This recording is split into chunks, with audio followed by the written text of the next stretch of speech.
Bafowethu, hey,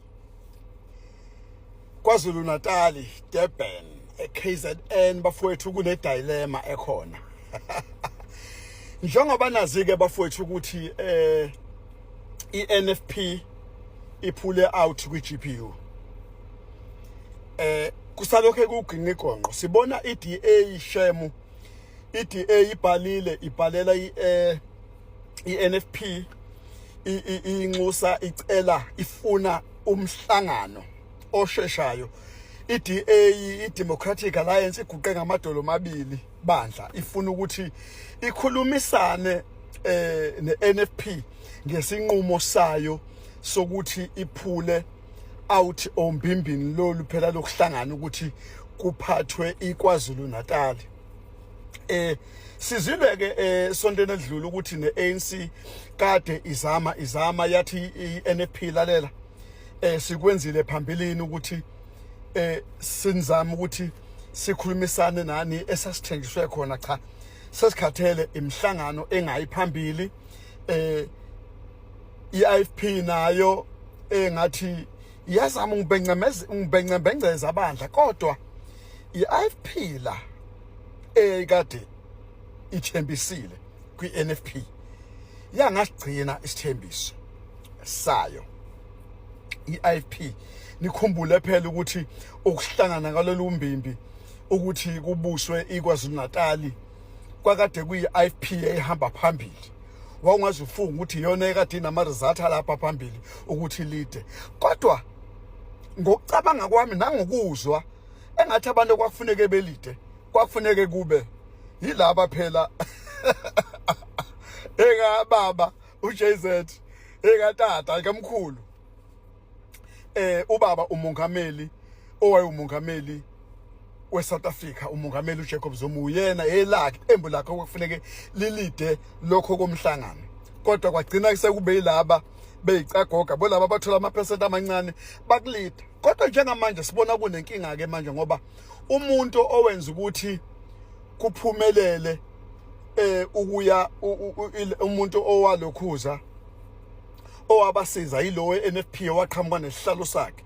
iNFP yaqhamuka nesihlalo sayo esisodwa vo ukuthi lamaqembu akwazi ukuhlangana okuyi ANC, iDA bese kuba iIFP. Yaqhamuka ke iNFP yathi nakho ngiyanikeza isihlalo sami yayithembisiwe nawo ukuthi mhlawumbe izothola isihlalo esingapha ezululele mhlawumbe isihlalo sobumeya nokuthi mhlawumbe ebe umeya umphathi wayo uBarnes ba uIvan Barnes. Yakushintsha ke lokho iIFP yathi khohlwa. Hey ipolitiki ngoba umdlalo wamaxoki. Umdlalo wamaxoki ipolitiki umdlalo wamaxoki. Manje ke siphulileke iNFP kwiGPU iphulile straight away ithi ayisangeni indaba yabo. Sasibona ke iDA ibhalile bandla ibhalile impela iyafuna ukuthi kuhlangane kuyokhulunyiswana iguqa ngamadolo. iDA iyaphaphasha ithi sicela sihlanganeni bandla NFP sicela sihlanganeni. Yes. Ayisayingeni iNFP asazi ukuthi iyozala nkomoni silindele. Mina ke bafowethu ngiyaqala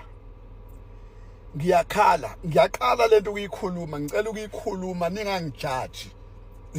Ningangijaji bomjajeni. Mina ngiyakhala.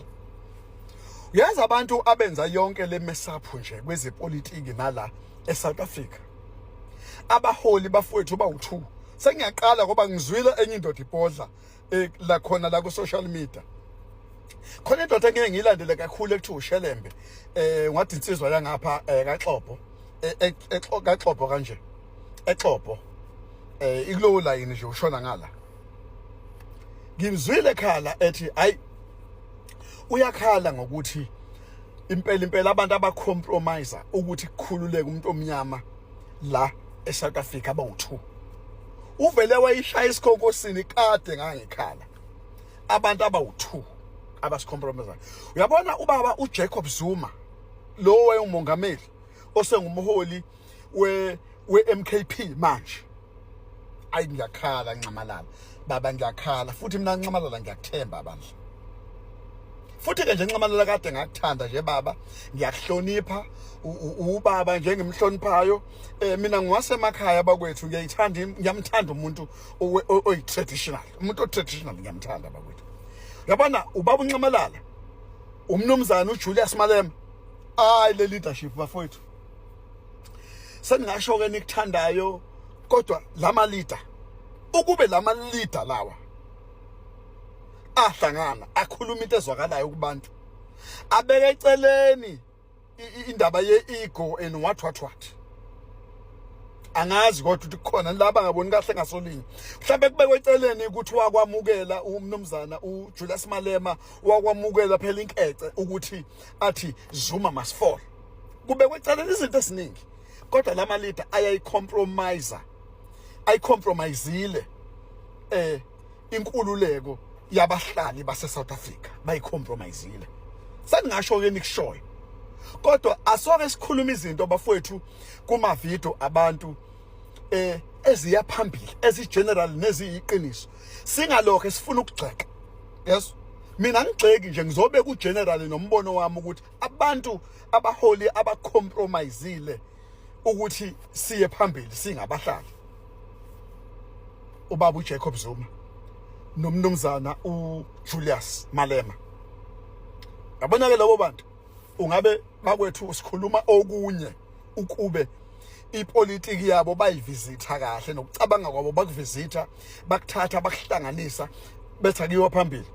Ungabe sile phambili, ungabe asikho la kule mess up ukwelabo baholi bahlangana. It is not about amaqembu bafowethu ezepolitikweni, it is not about i-MK party, it is not about i-EFF whatsoever, it's not about EDA or whatever, but it's about abahlali abantu base South Africa.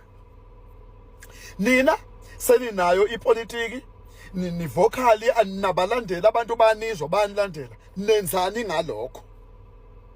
Nenzani ngalokho ukuthi abantu base South Africa banilandela, bayanizwa, nithi one bethi nje yes sir? Nenzani ngalokho? Mongameli uJacob Zuma, Julius Malema, nenzani ngokuthi abantu base South Africa have benilandela, have benizwa, have benithanda? Nenzani ngalokho? Ngibona ningakwenzanga lukho lokho, nikushaya indiva. Uma ngase nje ubaba umongameli uJacob Zuma bese kuthi umnumzane uJulius Malema, bafowethu, if you can go into your senses, angisho ukuthi ngithini, angeke mina nginicontrol ukuthi enzani njani. Cha, anginawo amandla okwenza njalo, aniyazi bafowethu, anginawo amandla. Naba leader ahlonishwayo eSouth Africa, ngikhuluma ngama leader ngempela ahlonishwayo eSouth Africa as we speak now, ama leader existayo, ukube lama leader ubaba uJZ nomnumzana uMalema, ungabe bafowethu the rest is history. Ungaba sikhulumi lezi zinto manje ukuthi kulokho ekuphapathwa kwaZulu Natal, kuphapathwa because kwaZulu Natal bafowethu we've got leaders. eSouth Africa we've got leaders. Siyeke KwaZulu Natal, eSouth Africa we've got leaders. Ama leaders asesekhona namanje, but they compromising all of us in South Africa.